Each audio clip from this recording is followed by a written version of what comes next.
Ollobarrendik Lokiz mendizerrara igo ziren Goierriko mendizale beteranoak.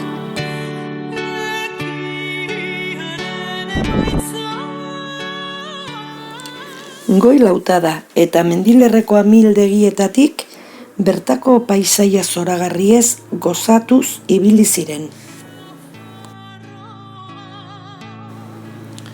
Uztailak 4, Sanfermina gertu eta baten batek santuari abestu zion. Onarren San Fermin, zozara gore pazak,